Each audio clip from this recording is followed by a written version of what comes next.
We've talked to Francis Marion as a man. We've discussed his fighting area from the Charleston peninsula up through the Santee Country to the PeeDee area and to the high hills of the Santee, Marion Country. Now let us talk about Francis Marion the Swamp Fox, the daring partisan leader, his raids, his operations, and the final set battles where he led troops once again in open field fighting against the British enemy.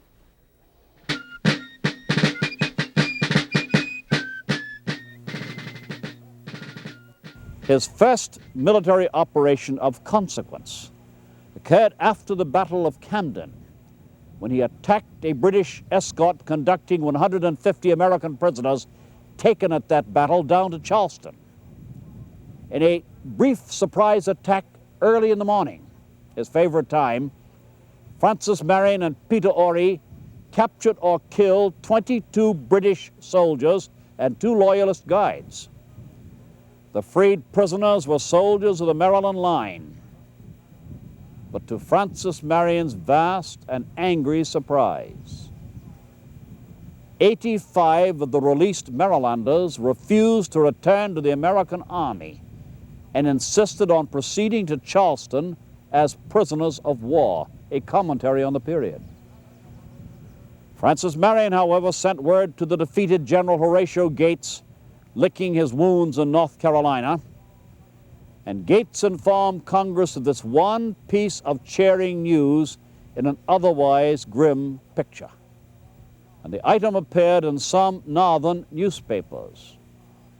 For the first time, the dispirited country heard of Francis Marion.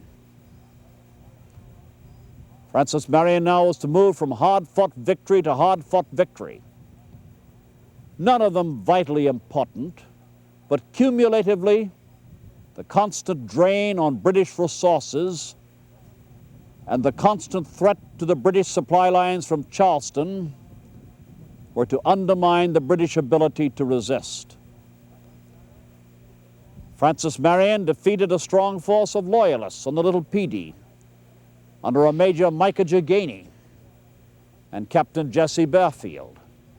This is the engagement where Major John James, charging on his horse Thunder, alone routed a loyalist stand by shouting to imaginary comrades, "Come on, boys, here they are, here they are." Marion then fell back, pursued by superior forces, to Blue Savannah. And at Blue Savannah, he halted and set an ambush among the young pines. The Loyalists obligingly walked into this trap and were very thoroughly defeated indeed. At Black Mingo Swamp, Francis Marion, operating in his own home area, surrounded Colonel John Cumming Ball, a Loyalist of Charleston, and his 46 Loyalists. Attacked from all sides in the darkness, the Tories were broken and scattered, and Francis Marion captured Colonel Ball's horse, a very handsome sorrel, which he renamed Ball in honor of its former owner, and rode throughout the war. On the late evening of October 25th, 1780, Francis Marion attacked Lieutenant Colonel Samuel Tynes at his camp near Turcotte Swamp on the upper Black River. Again, as he had at Black Mingo, Francis Marion ordered his men to charge in from 3 directions. Tynes escaped, but 3 Loyalists were killed, 14 were wounded, and 23 captured.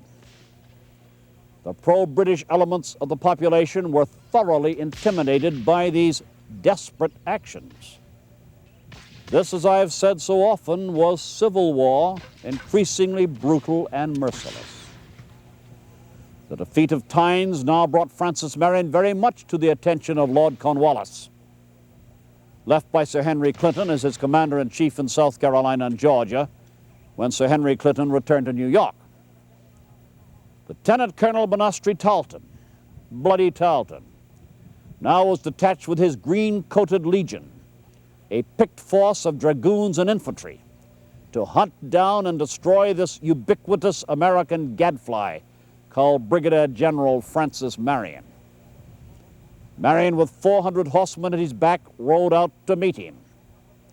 His scouts discovered Tarleton's legion camped at the late General Richard Richardson's plantation, General Richard Richardson, who commanded in the Snow Campaign. Francis Marion, a cool and cautious commander, realizing the odds were against him, swung his command around and galloped away through the swamps and across boggy streams to the trackless pine barrens between the Santee and the Black Rivers. Bonastri Tarleton, alarmed by an escaped prisoner, alerted by an escaped prisoner, followed hard on Marion's track for 7 hours. At Ox Swamp, about 23 miles above Kingstree, South Carolina, Ban Tarleton finally halted his weary men and horses. "Come, my boys," he said, "let us go back and we will find the gamecock," referring to fighting Thomas Sumter. "But as for this damned old fox, the devil himself could not catch him." Francis Marion also was to suffer a cruel personal tragedy. Young Gabriel Marion, his nephew, was unhorsed and captured in a skirmish by loyalist partisans. Because he was the kinsman of the hated swamp fox, Bonastri Tarleton had given him his name. The British and loyalists held a musket against young Marion's chest and blew it apart with buckshot.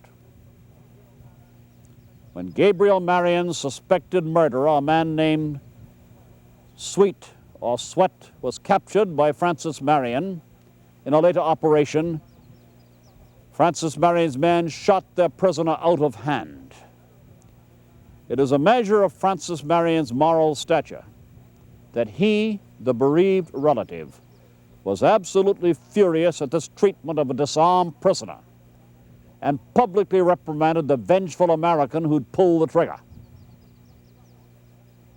A Scottish major, Robert McLaroth, was the next British officer to meet Francis Marion. Although this operation has certain amusing overtones, Major McLaroth was leading recruits for the Royal Fusiliers from Charleston to Winnsboro. Francis Marion, riding up the Santee Road beyond Nelson's Ferry with 700 men at his back, overtook the unhappy Major McLaroth, who with his men promptly took position behind a rail fence in an open field and waited for the American attack. Flags were exchanged between the two forces, and it was agreed with uncharacteristic quixotry that teams of 20 marksmen selected from both sides would meet in the field and honorably carry out what was in effect a mass duel to determine in mortal combat the fighting qualities of the two antagonists. Francis Marion selected Major John Van Drost to command his team, with Captain Samuel Price of All Saints Parish as his second in command. John Van Drost chose his best marksmen, among them a crack shot named John Witherspoon. He then turned to Witherspoon and asked, "What distance would you choose as the surest to strike with buckshot?" 50 yards, Witherspoon replied. Then said John Van Drost, "When we get within 50 yards, my boys, as I'm not a good judge of distance, Mr. Witherspoon will tap me on the shoulder. I will then give the word and you will form on my left opposite these fellows. As you form, each man will fire at the one opposite. And on my word, few will be left for a second shot." As the two forces closed to 50 yards without firing, a British officer passed along the red-coated line at the double, and the red-coated line shouldered their muskets and marched away. John Van Drost and his men returned in glory without firing a shot. This was one decision when the swamp fox was outfoxed by a cunning Scot. McLaroth had seized this opportunity and time consumed in the formal duel to send for help and get the rest of his people on the road. Marion sent a well-mounted detachment to cut them off. But to McElrath's amazement, Marion's men, having outdistanced them and occupied a house which covered the road, suddenly mounted and rode away. The Singleton family who owned the house all were down with smallpox. And Robert McElrath got safely away, although I'm sorry to say he was later cashiered for not being sufficiently aggressive. Major General Nathaniel Greene now was sent south by George Washington to replace the unhappy Horatio Gates and assemble a new army for the Southern campaign. Nathaniel Greene, a truly great commander, quickly grasped the real potential of Francis Marion as a genius of partisan warfare, and sent Lieutenant Colonel Henry Lee of Virginia, one of the best, if not the best, cavalry leaders in the American Army, to cooperate with the Swamp Fox. Lee's legion of horse and foot, green jackets, white trousers, brass helmets with horsehair plumes, would fight beside Francis Marion's ragged guerrillas. Probably somewhat to Nathaniel Greene's surprise, Francis Marion and Henry Lee got along famously and made an absolutely superb fighting team. Lee profoundly admired Francis Marion's brilliance as a partisan leader and his completely moral and steadfast character. Marion admired Lee's dash, gallantry, and educated good breeding. Working together, Francis Marion and Henry Lee almost captured a strongly held Georgetown by a combined amphibious attack in boats from the river and a cavalry assault. The British commandant was captured, but the garrison, retreating into a strongly fortified area in the town, held out, and the attack failed. Just before Henry Lee joined Francis Marion, one of the most dramatic incidents of the fighting around Georgetown took place. Peter Horry, operating around that town, right up the river here, carrying out Nathaniel Greene's commission to Francis Marion to secure information, met and drove back a detachment of the Queen's Rangers, part of the garrison of Georgetown. That stout old Tory, Micah Gainey, we've met him before, rode out to support his retreating comrades. And Peter Horry drove in with a saber to meet him. Gainey's loyalist horsemen fled, and Micah Gainey was pursued back into Georgetown by Sergeant MacDonald, a red-headed Scot, one of Marion's best soldiers. Just before Gainey reached safely into Georgetown, MacDonald furiously lunged with his bayoneted musket and drove it right through Micah Gainey. The bayonet pulled loose from the musket, and Gainey rode into town bleeding and transfixed from back through the chest. Strangely, he recovered from this dreadful wound. After Banastre Tarleton was defeated at the Cowpens on 17 January 1781 by Daniel Morgan, Lord Cornwallis made the fatal decision to pursue Nathaniel Greene up through North Carolina to that British commander's disastrous Pyrrhic victory at Guilford Courthouse, which was to lead inevitably to Yorktown and final British defeat. Henry Lee, however, was detached with his legion to cover Nathaniel Greene's long retreat. This was the period of Francis Marion's greatest trial. Thomas Sumter in the upcountry was operating almost 100 miles and more away from Francis Marion, who was here in the low country. Also, a very able British commander, Lord Rawdon, lay between them with a superior force. Lieutenant Colonel John Watson of the Guards, with a fine British regiment, the Buffs, and 500 loyalists, now was ordered in to march on Marion's headquarters at Snow's Island on the PeeDee. A Lieutenant Colonel Wellbore Doyle with a 2nd British regiment marched at the same time in a pincher movement down Lynch's River. Francis Marion's scouts, working all the way up to Camden, brought word to Marion. And Marion, never a man to avoid an engagement if he had any chance of possible victory, waited for John Watson at Weebu's Swamp on the Santee River. Peter Horry held the swamp approaches until dislodged by cannon fire. Then Francis Marion fell back across the narrow swamp causeway with his 400 men.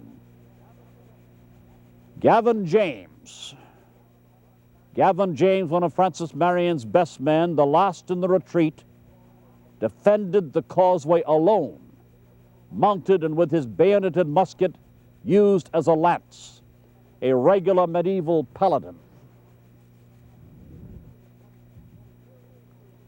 He killed 2 of Watson's soldiers with the bayonet, one-handed, stabbed a 3rd man, and then fell back, dragging his transfixed enemy off his horse along the causeway some 40 or 50 yards before the blade came free.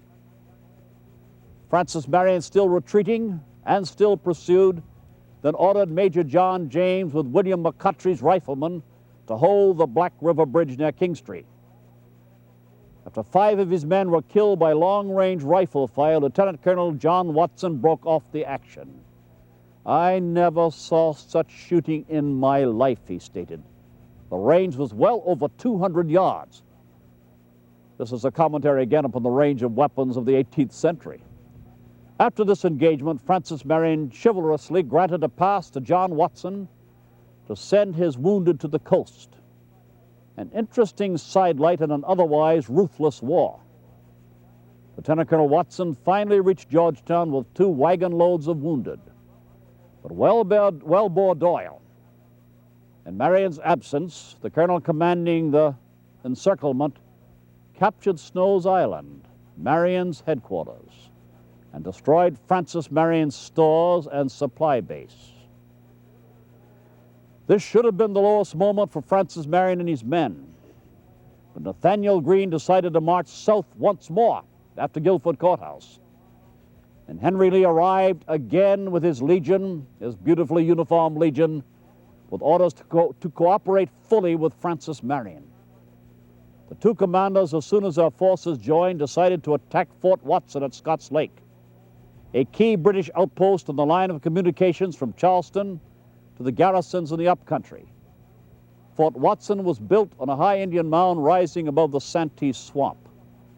It was heavily stockaded with 3 rows of abattis around it and a strong garrison of British and Loyalist soldiers under Lieutenant James Mackay. The besiegers took post between the fort and the lake to cut the water supply.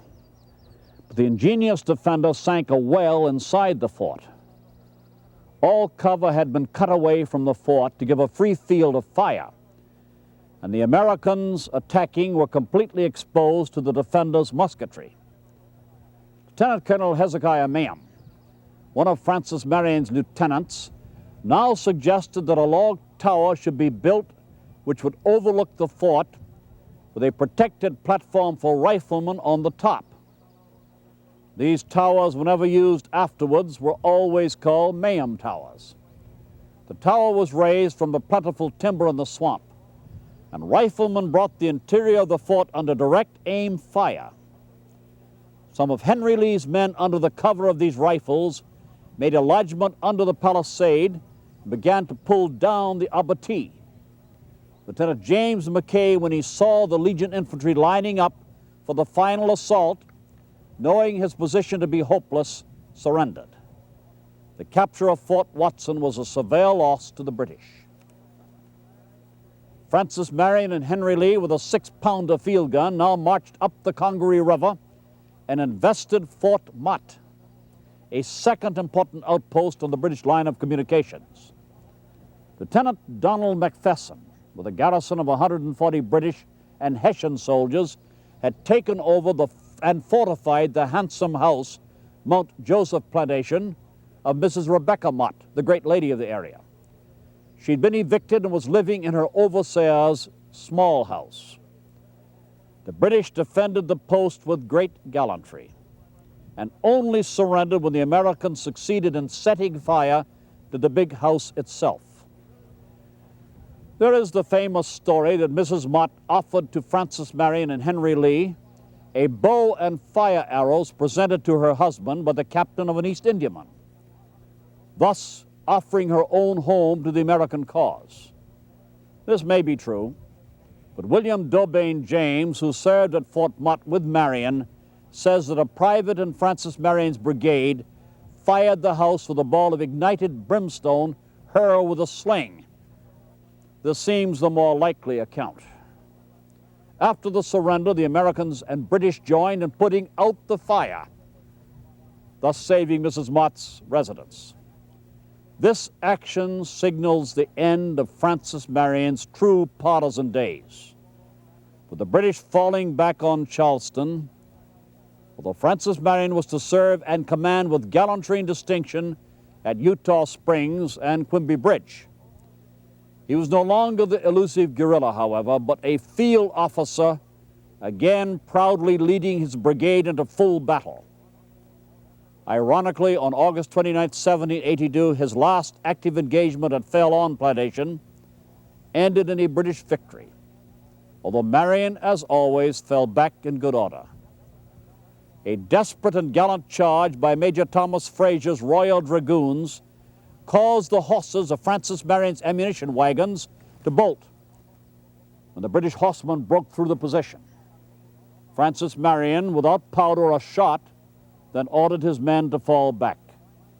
It was his final fight in the Revolutionary War. A last commentary on Francis Marion's moral character.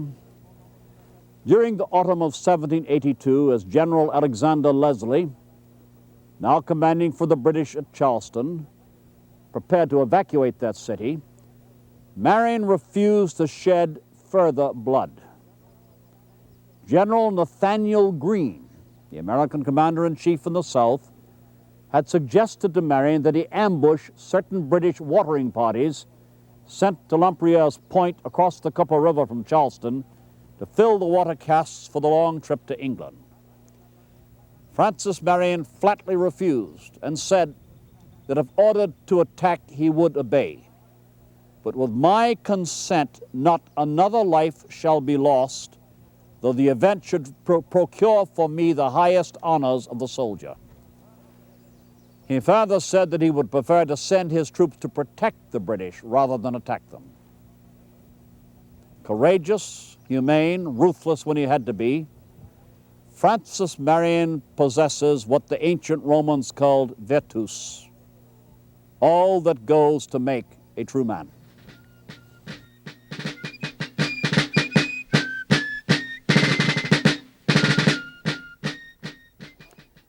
We've talked to Francis Marion, the Swamp Fox, the ruthless partisan leader, the partisan leader par excellence who held the Low Countries here through the terrible year of 1780 until the Americans began to move back under Nathaniel Greene and the final battles in the South before the end.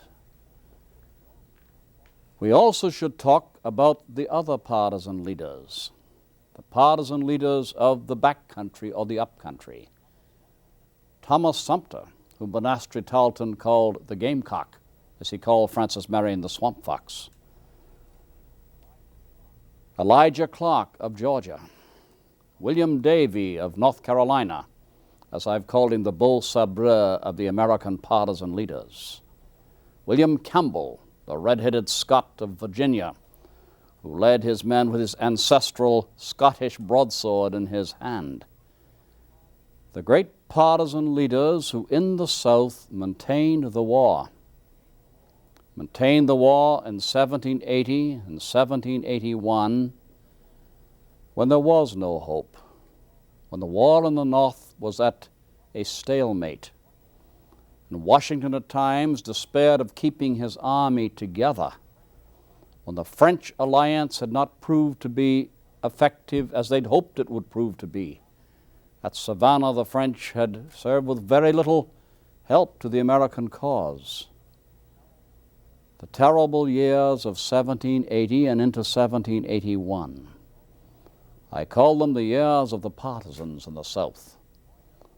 The warrior partisans, ragged, desperate, hopeless, totally brave, striking out of thicket and swamp and mountain, coming across the mountains, the buckskin men, the wild men from the Watauga, the long rifle men, the hatchet and knife men, the men from the Indian frontier, to keep the war alive in the South and thus in America, and pave the way step by step to the final battle links in the chain of defeats, which were to lead to Guilford Courthouse and then to Yorktown and Cornwallis's surrender.